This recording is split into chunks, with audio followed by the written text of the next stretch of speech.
Okay, testing 1, 2, 3. Okay, we're going to do this question 16. All right, so it's the third question. Let's label 16 here. Okay, without using a calculator, I'm going to start with this.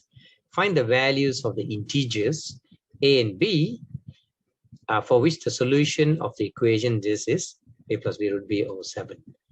Okay, how do we handle such a question and you know what to do and how to get the answer? Okay, so x root 40 equals to x root 5, then plus root 10. And then they're saying the solution means this keyword. Please take note the integers part and this thing. And the keyword is the solution means x equals to a plus root b over 7. They already told this. Oh, this is what they mean. Okay, so between these two, how do we link the equation? So the natural idea in equations is to, as much as we can, we want to bring all the unknowns to one side and leave all the numbers or the known values to the other side. Okay, so we separate the variables and the numbers like that. Then the next step, we always like to look at the unknown, like this is the x here. Then we think whether can we factorize it. That is the trick of factorization, to separate it up, especially when we can't seem to simplify the number. Like in this case, can't seem to directly simplify, means you can factorize first. Actually, in fact, sometimes can simplify a little bit, but I'm not going to bother on that first. So let's just write root 40 minus root 5 like that. We take out an exponents. Okay, and then this equals to root of 10. Okay, and then I'm just going to just go natural flow with it. So x is equals to the root of 10 over this weird looking set, root 40 minus root 5. Okay, at this juncture, you may think how to simplify this further and compare it with the solution at the right corner, which is given. Okay, this is a part that brings us to the next part. So I'm just going to copy that line again. So the left corner here for more space. Root 40 minus root 5. There are a few things we can do. This is where the familiarity with the numbers or the prime factors all come in.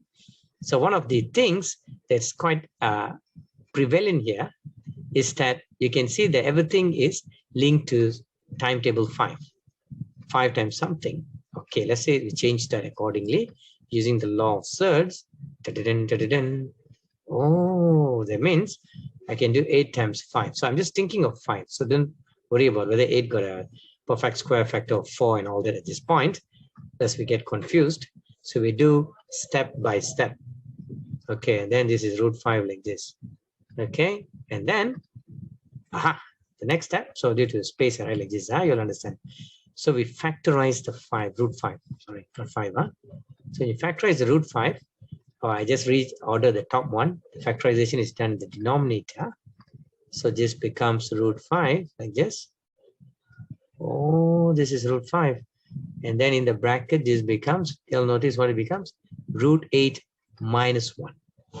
Sometimes we can do other ways, also a little bit of variations. I try to do the most rational way.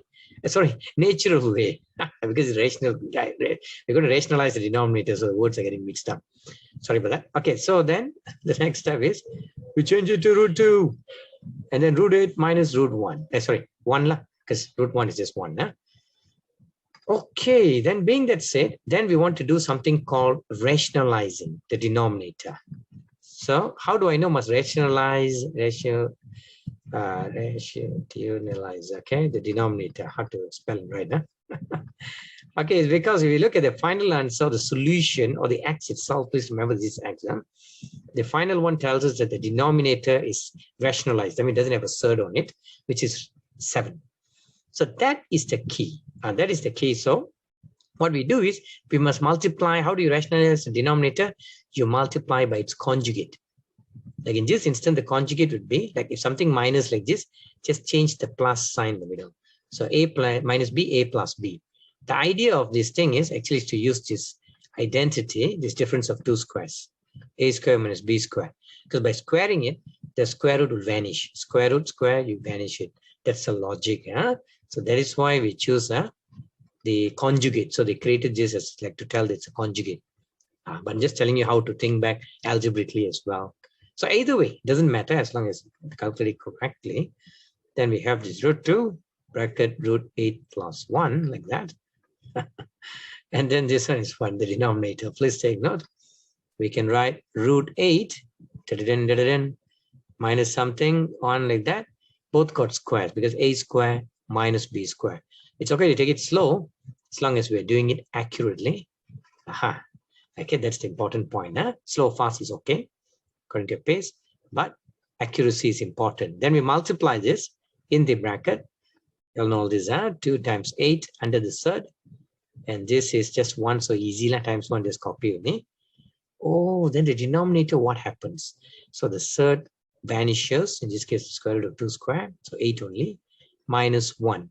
So now it makes sense somehow at the end that, why now just now you're wondering, maybe you're wondering that, why was there a 7 in the denominator? But now we realize that the 7 is there, because now it's appearing back.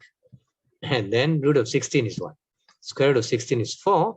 So it becomes 4 plus root 2 over 7. Then what we do next is we just compare this. So we bring it down here, compare. Oh, we can put it beside also.